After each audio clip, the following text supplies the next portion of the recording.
Guys, welcome to my channel. आज हम environment की स्टडी करेंगे यूपीएससी के पर्सपेक्टिव से। हमारा फर्स्ट टॉपिक रहेगा व्हाट इज़ एनवायरनमेंट। एनवायरनमेंट का क्या मतलब होता है? एनवायरनमेंट उसे कहते हैं जो हमारे आसपास है। Environment means anything that surround us. हमारे आसपास की चीज़ें, लिविंग नॉन लिविंग थिंग्स, वो हमारे आसपास का एनवायरनमेंट क्रिएट करती है। तो उसके दो टाइप होते हैं, biotic things and abiotic things. Biotic things का मतलब होता है लिविंग थिंग्स, जिसमें जान है, उसे हम बोलते हैं लिविंग थिंग्स, या उसे बोल सकते हैं हम बायोटिक थिंग्स। और एबायोटिक थिंग्स जिसमें जान नहीं होती है, जो ग्रोथ नहीं करता है, जिसे हम बोलते हैं नॉन लिविंग थिंग्स और एबायोटिक थिंग्स। सो लिविंग थिंग्स के कितने कितने टाइप होते हैं?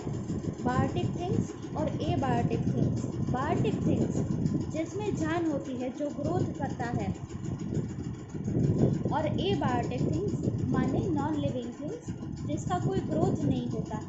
ओके। और जो हमारे आसपास की चीज़ें हैं, आसपास का जो हमारा क्लाइमेट है, वो सारा मिलके हमारे आसपास का एनवायरनमेंट क्रिएट करता है, राइट, जिसे हम बोल सकते हैं लिविंग थिंग्स।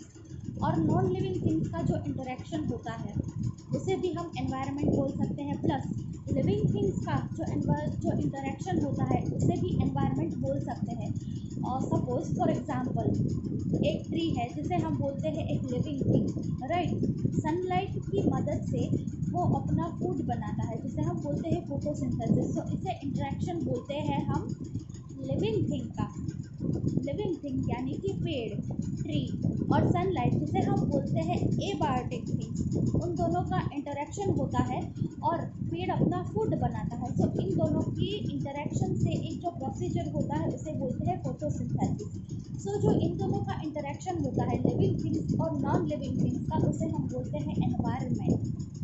लिविंग थिंग्स का and living things, okay, living things का इंटरेक्शन, उसका एक एग्जांपल है, एक जो शेर होता है वो हिरन को खा जाता है, राइट। तो शेर को हम क्या बोलते हैं? प्रेडेटर। लायन को बोलते हैं प्रेडेटर। वो हिरन को खा जाता है, ओके। तो इन दोनों के बीच का जो इंटरेक्शन होता है, उसे हम बोलते हैं लिविंग थिंग्स का इंटरेक्शन। सो इससे भी एनवायरनमेंट क्रिएट होता है। तो एक लिविंग थिंग और नॉन लिविंग थिंग, उन दोनों के बीच के एनवायरनमेंट को क्या बोलते हैं हम? Environment, right. सो अगर हमें कोई यूपीएससी में क्वेश्चन पूछे, यूपीएससी में क्वेश्चन जो होते हैं वो होते हैं स्टेटमेंट के फॉर्म में, राइट। तो फर्स्ट स्टेटमेंट हमें वो लिखेंगे, environment means anything that surround us, it can be living और नॉन लिविंग थिंग्स। तो दोनों स्टेटमेंट होंगे right, okay. Environment means anything that surround us, हमारे आसपास जो हमारी चीज़ें हैं, उसे हम बोलते हैं एनवायरनमेंट, ठीक है। अगर हमारे आसपास बहुत सारी किताबें हैं, हमारे आसपास कोई इंसान है, अगर हमारे आसपास जितना फर्नीचर है, जो भी है, उसे भी हम बोलते हैं एनवायरनमेंट, ओके। और सपोज हम किसी जंगल में रहते हैं, तो हमारे आसपास जो ट्रीज होंगे, जो ग्रास होंगे, हमारे आसपास के जो एनिमल्स होते हैं, उसे भी हम बोल सकते हैं एनवायरनमेंट। अगर सपोज हम किसी पेट को ले आते हैं, लाइक किसी डॉग को ले आते हैं, किसी कैट को ले आते हैं, उसके साथ भी जो हम इंटरेक्शन करते हैं, उसे भी हम बोलेंगे environment. That is called environment. Environment के अलग अलग टाइप होते हैं, मेनली दो टाइप के एनवायरनमेंट होते हैं। फर्स्ट टाइप का एनवायरनमेंट होता है natural environment, right. In history ये कहा गया है कि पहले टाइम का जो इंसान था, जो आदि मानव था, वो नेचर से इसलिए इंटरेक्ट करता था, specially for food and shelter, right. Food और शेल्टर, उसके सर्वाइवल का सिर्फ एक ही मकसद था कि उसे फूड मिल जाए और वाटर मिल जाए। और वो रहता था जंगल में, वो जंगल में रहता था, और बहुत सारे जो नेचुरल जितना जो नेचुरल क्लैमिटीज़ है, उसका वो सामना करता था। जितने जो ऑर्गेनिजम्स थे, लाइक लायन था, फिर बहुत सारे इंसेक्ट्स थे, उनका वो सामना करता था, उनसे वो इंटरेक्ट करता था। तो उसके जो आसपास का जो एनवायरनमेंट था, वो उसने खुद क्रिएट नहीं किया था, वो नेचर ने क्रिएट किया हुआ था। सो उसे हम बोलते हैं नेचुरल एनवायरनमेंट, जो हम क्रिएट नहीं करते, जो नेचर क्रिएट करती है। पेड़ पौधे, सनलाइट, टेम्परेचर, ये सारा क्रिएट किया हुआ है नेचर का। तो उसे हम बोलते हैं नेचुरल एनवायरनमेंट। पहले के टाइप का जो एनवायरनमेंट था और अभी भी हम देख रहे हैं कि नॉर्थ ईस्ट के जो फॉरेस्ट है उसमें बहुत सारे लोग रहते हैं। सो वो नेचर में रहते हैं, जंगल में रहते हैं, उनके आसपास का जो एनवायरनमेंट है वो ट्रीज है, वो हट में रहते हैं, वो नेचुरल रिसोर्सेज का यूज़ करते हैं अपने सर्वाइवल के लिए। वो अगर उनको पानी लेने जाना है तो वहाँ से वो नदी का यूज़ करेंगे, पूरा रिवर का यूज़ करेंगे, पॉन्ड का यूज़ करेंगे। सो उनका जो उन लोगों का जो इंटरेक्शन होता है वो पूरा नेचुरल एनवायरनमेंट के साथ होता है। सो जो ये नेचर के साथ जो इंटरेक्शन होता है उसे हम बोलते हैं नेचुरल एनवायरनमेंट।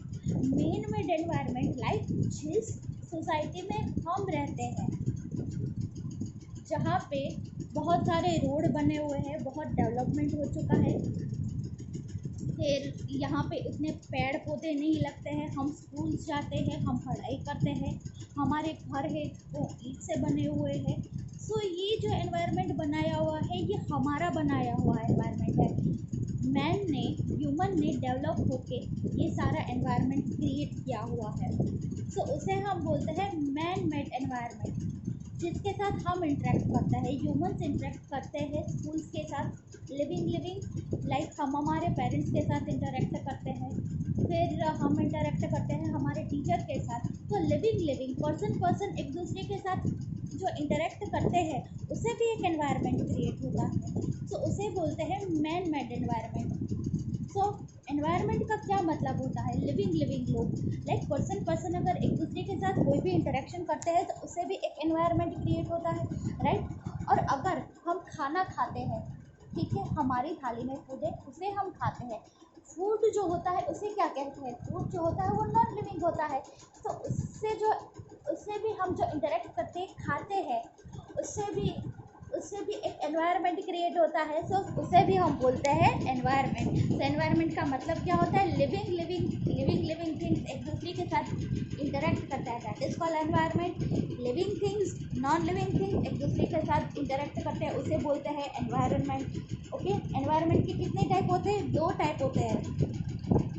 फर्स्ट टाइप होता है नेचुरल एनवायरनमेंट, सेकंड टाइप होता है मेन मेड एनवायरनमेंट। ओके, सो ये है एनवायरनमेंट का कॉन्सेप्ट पूरा का पूरा। अगर आपको यूपीएससी के स्टेटमेंट में अगर ये पूछते हैं कि which of the following statements are right for the environment, और स्टेटमेंट दिया गया है environment is all natural materials.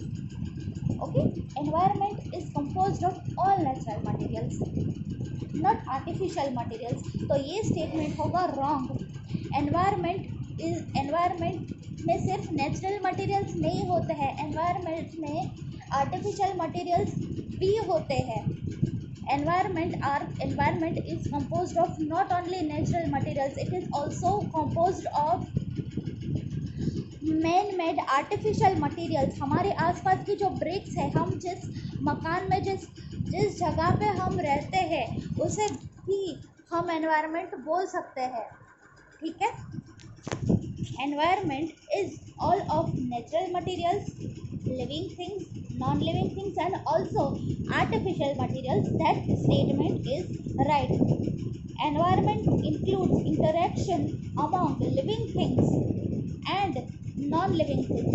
It also includes interaction among living things, but it also includes the interaction of living things and non-living things. They constantly interact with it. Okay, in environment there are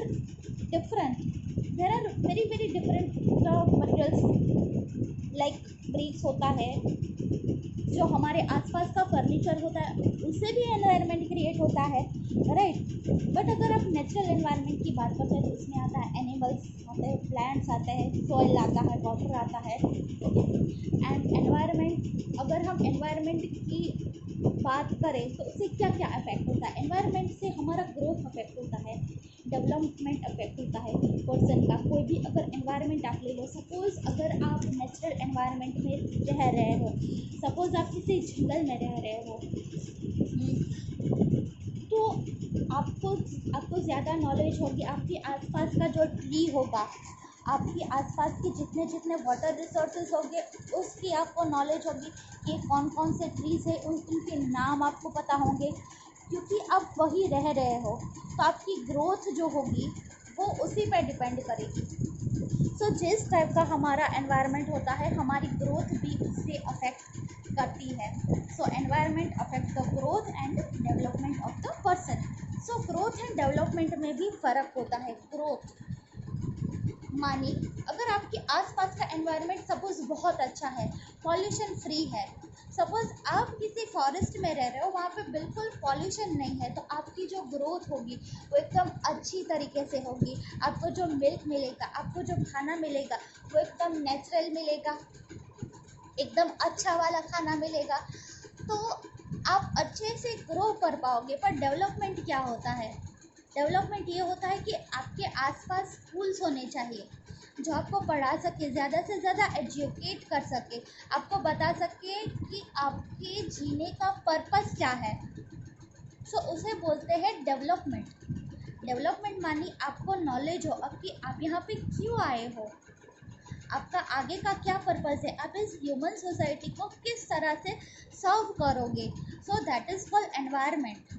सो उसके लिए आपके आसपास schools होनी चाहिए, colleges होनी चाहिए, आपके आसपास एजुकेटेड लोग होने चाहिए जो आपको समझा सके कि अच्छा क्या है, बुरा क्या है।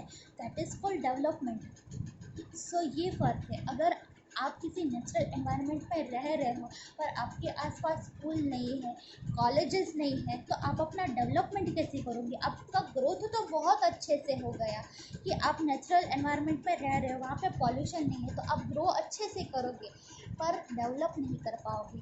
सो आप नेचुरल एनवायरनमेंट में भी रहो और आपका ग्रोथ भी होगा। और इसका वाइस वर्सा भी इफ़ेक्ट है। सपोज़ आप एक ऐसे एनवायरनमेंट में रहते हो, मेन में जहाँ पे हम रहते हैं सोसाइटी में, राइट, कि आपके आसपास सब कुछ है, आपके आसपास पूरा व्हीकल, आपके आसपास स्कूल्स है, आपको पूरी फैसिलिटीज़ दी जा रही है, आपको किताबें पढ़ाई जा रही है, पर आपके आसपास बहुत सारे पॉल्यूशन, आपके आसपास पॉल्यूशन ही पॉल्यूशन है, व्हीकल ही व्हीकल है। तो इससे क्या होगा? आपको आप आपको जो सिखाया जा रहा है वो क्या सिखाया जा रहा है? आपको ये सिखाया जा रहा है एजुकेशन में कि आप पढ़ाई किस लिए कर रहे हो, जॉब के लिए कर रहे हो। आप इस सोसाइटी को सर्व करने के बारे में आपको सिखाया ही नहीं जा रहा है। तो एनवायरनमेंट इफ़ेक्ट करता है इंसान के ग्रोथ पे। तो आपकी ग्रोथ क्या होगी? आपकी ग्रोथ भी नहीं हो पाएगी, आपकी अच्छे से ग्रोथ नहीं होगी, क्योंकि आपका जो एनवायरनमेंट है वो पॉल्यूटेड है। आप खुद ही देख लो कि कितने सारे डिसीज़ डेवलप हो रहे हैं, कितना कुछ हो रहा है। जो मेंटल ग्रोथ होना चाहिए बच्चे का वो अच्छे से नहीं हो रहा है बिकॉज ऑफ हमारे आसपास का एनवायरनमेंट, वहाँ का पॉल्यूशन, यहाँ की सोच। क्योंकि लिविंग थिंग्स के जब जो इंटरेक्ट एक दूसरे के साथ करते हैं वो भी एक एनवायरनमेंट क्रिएट करता है। That is also called environment. Okay, so इस तरह से हमें डीप में समझना है एनवायरनमेंट को। ऐसे नहीं कि बस living things non living things का इंटरेक्शन हो गया, बन गया एनवायरनमेंट, लिविंग का एनवायरनमेंट हो गया, शेर हिरन को खा गया, एनवायरनमेंट बन गया। नहीं, हम जो एक दूसरे के साथ बात करते हैं उससे भी एनवायरनमेंट क्रिएट होता है। एनवायरनमेंट हमारे ग्रोथ को इफ़ेक्ट करता है, हमारी डेवलपमेंट को इम्पैक्ट करता है। सपोज़ आप अपने किसी दोस्त से बात कर रहे हो, अगर आप किसी नॉलेज को लेकर बात कर रहे हो, अगर वो इंसान अच्छा है, उसकी सोच अच्छी है, वो आपको बता रहा है कि सच क्या है, कौन सा रास्ता सही है, कौन सा रास्ता गलत है, वो जो आप इंटरेक्ट कर रहे हो उससे भी एक एनवायरनमेंट क्रिएट होता है। इसीलिए बोलते हैं कि इंसान का मेंटल डेवलपमेंट है वो भी एक एनवायरनमेंट पे डिपेंड करता है। ठीक है, इंसान का जो बिहेवियर होता है, उसका जो माइंड होता है, वो भी एनवायरनमेंट पे इफ़ेक्ट करता है। फॉर द यूपीएससी आपको सिर्फ यही समझना नहीं है कि बस ये एक आ गया है डेफिनेशन, उससे एनवायरनमेंट बन गया, नहीं। एनवायरनमेंट इफ़ेक्ट करता है पर्सन के बिहेवियर, बॉडी, माइंड, आप कैसे लोगों के साथ रहते हो, आपके आसपास कौन सी चीज़ें हैं, आपको कौन सिखा रहा है, आपका फ्रेंड कौन है, that is also called environment. उसे बोलते हैं लिविंग का इंटरेक्शन।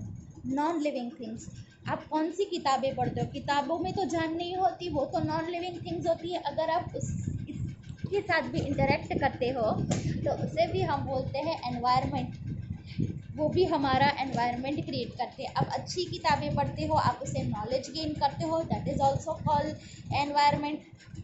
सो उसे भी हम एनवायरनमेंट बोल सकते हैं, ठीक है, हमारे आसपास की, सो उसे हम बोलते हैं एनवायरनमेंट, राइट। सो आपको इस तरह से डीप में समझना है कि एनवायरनमेंट मतलब क्या होता है। एनवायरनमेंट ये होता है लिविंग के एक दूसरे के साथ जो रिलेशन होता है, एक दूसरे के साथ जो कनेक्शन होता है, इससे जो हमारा ग्रोथ, हमारा डेवलपमेंट होता है, that is called environment. Environment में सिर्फ ये स्टेटमेंट नहीं पूछे जाएंगे यूपीएससी में। ये यूपीएससी का ट्रेंड चला गया है कि उसमें सिर्फ आपको एक डेफिनेशन पूछ लेगा कि बस the interaction among the living things and interaction among the non-living things or interaction among the living and non-living things, that is called environment। नहीं, वो ये नहीं पूछेगा, वो ये पूछेगा, वो ये देखेगा कि आपका एनवायरनमेंट के बारे में कॉन्सेप्ट कितना क्लियर है, आप कितना जानते हो एनवायरनमेंट के बारे में। एनवायरनमेंट सिर्फ ये नहीं होता कि आप बस अपनी इंटरेक्शन पढ़ लिया, इसका क्या इम्पैक्ट होता है ये देखेगा। अगर लिविंग में इंटरेक्शन हो रहा है तो वो आपके बॉडी लैंग्वेज, आपके माइंड, सबको इम्पैक्ट करेगा। अगर आपकी कंपनी सही रहेगी, आपके टीचर्स अच्छे होंगे, तो आपका एनवायरनमेंट भी बहुत अच्छा होगा, आपका डेवलपमेंट भी बहुत अच्छा होगा। फिर अगर आपको अच्छा खाना दिया जा रहा है, अगर आपको अच्छा खाना दिया जा रहा है, फिर अगर आपकी हेल्थ बहुत अच्छी है तो आपका ग्रोथ बहुत अच्छा होगा, आप बीमार नहीं पड़ोगे, दैट इज़ ये आपका ग्रोथ है। हेल्थ, आपकी जो हेल्थ होती है वो आपकी ग्रोथ पे इम्पैक्ट करती है। सो इसे भी एनवायरनमेंट कहते हैं। आप अगर किसी चीज़ को छूते हो, वो भी एक आपका इंटरेक्शन है, that is also call your, that is, उसे भी एनवायरनमेंट कहते हैं। फिर आपकी जो आस पास का क्लाइमेट है उससे भी आप इम्पैक्ट करते हो, उसे भी हम एनवायरनमेंट बोलते हैं।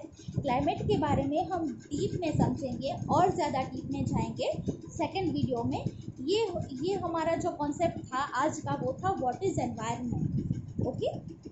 सो अगर आपको मेरी वीडियो अच्छी लगी हो तो आप मेरे चैनल को सब्सक्राइब करो और फिर ज़्यादा से ज़्यादा शेयर करो, ठीक है। इसके बाद हम पढ़ेंगे क्लाइमेट क्या होता है, वेदर क्या होता है, इकोलॉजी क्या होता है, उसके कॉन्सेप्ट हम डीप में पढ़ेंगे। सो अगर यूपीएससी में ये स्टेटमेंट आता है कि एनवायरनमेंट क्या होता है, सपोज आपके मेंस में ये क्वेश्चन पूछ ले कि एनवायरनमेंट क्या होता है, तो आप इसमें डेफिनेशन में आप जवाब लिख सकते हो कि जो हमारा इंटरेक्शन होता है नॉन लिविंग थिंग्स का, नॉन लिविंग का लिविंग के साथ एनवायरनमेंट, तो उसमें आप एग्जांपल लिख सकते हो, पेड़ का एग्जांपल लिख सकते हो। फिर हम ये एग्जांपल लिख सकते हैं कि अगर हम कोई किताब पढ़ रहे हैं, अब किताब जो होती है वो तो नॉन लिविंग होती है और हम जो है इंसान जो है वो लिविंग होता है। अगर हम कोई किताब पढ़ रहे हैं तो हमारा इंटरेक्शन हो रहा है एक किताब के साथ जिसमें बहुत सारा नॉलेज दिया हुआ है। सो ये होता है लिविंग का नॉन लिविंग के साथ इंटरेक्शन, वो एक एग्जांपल है। फिर लिविंग के साथ एग्जांपल, सो आप डिफरेंस ये एक दे सकते हैं डिफरेंस में कि अगर सपोज आप मेरे साथ बात कर रहे हो, आई एम अ टीचर, अगर आप मेरे साथ बात कर रहे हो, आप नॉलेज दे रहे हो, आप मुझसे कुछ पूछ रहे हो कुछ भी और मैं आपको नॉलेज दे रही हूँ, तो उसे बोलते हैं लिविंग पर्सन। यानी कि मैं एक ह्यूमन हूँ, आप एक ह्यूमन है, आप मेरे से नॉलेज ले रहे हो, तो हम दोनों का जो इंटरेक्शन हो रहा है उससे बोलते हैं एनवायरनमेंट। सो उसे कहते हैं एनवायरनमेंट।